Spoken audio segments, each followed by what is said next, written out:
Hi hello welcome back to ஜெடிக்கி kitchen. நீங்கள் ஒரு கப்பு பொட்டுக்கடலை ஒரு 5 ரூபா பாக்கெட் பூஸ்ட் இருந்துச்சுன்னா ரொம்ப சூப்பரான ஒரு ஸ்வீட் எப்படி பண்ணலான்னு பார்க்கலாம்.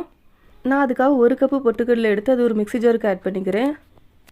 மிக்ஸி ஜார் நல்லா மூடி போட்டு நல்லா ஃபைனாக இந்த மாதிரி நல்லா அரைச்சி எடுத்துக்கோங்க. கொஞ்சம் கூட குறகரப்பு இருக்கக்கூடாது, நல்லா ஃபைனாக அரைச்சி எடுத்துக்கோங்க. நான் ஒரு 3/4 கப்பில் சுகர் எடுத்திருக்கேன். ஒரு கப்பு பொட்டுக்கடலைக்கு 3/4 கப்பு சுகர் கரெக்டாக இருக்கும்.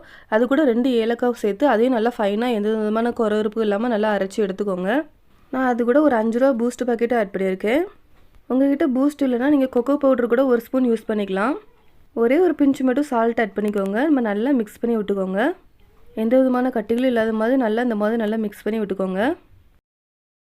நான் எந்த கப்பில் பொட்டுக்கடலை எடுத்துகிறோம் அந்த கப்புக்கு ஒரு அரை கப்பில் நான் இன்றைக்கி ஃபுல்லு நெய் எடுத்திருக்கேன்.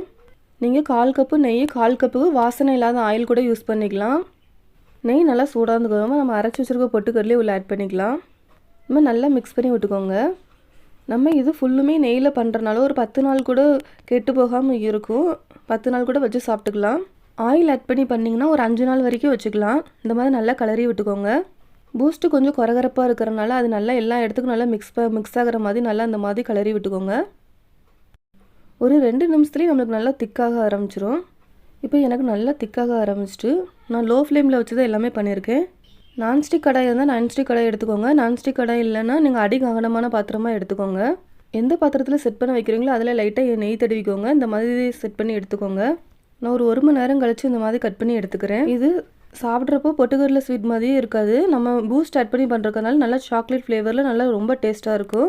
நீங்களும் ஒரு தடவை ட்ரை பண்ணி பாருங்கள். இது எல்லாருமே ரொம்ப ஈஸியாக செஞ்சிடலாம். ட்ரை பண்ணி பார்த்துட்டு உங்களோட ஃபீட்பேக்கை மறக்காமல் எனக்கு ஷேர் பண்ணுங்கள். இதில் பொட்டுக்கடலையோட ஸ்மெல் கொஞ்சம் கூட வராது. ரொம்ப நல்லா டேஸ்ட்டாக இருக்கும். ரொம்ப சாஃப்ட்டாக நம்ம வாயில் வச்சோடனே கரைஞ்சிரும். நீங்களும் ஒரு தடவை ட்ரை பண்ணி பார்த்துட்டு உங்களோட ஃபீட்பேக்கை மறக்காமல் எனக்கு ஷேர் பண்ணுங்கள். சப்ஸ்கிரைப் பண்ணிக்கோங்க. தேங்க்யூ.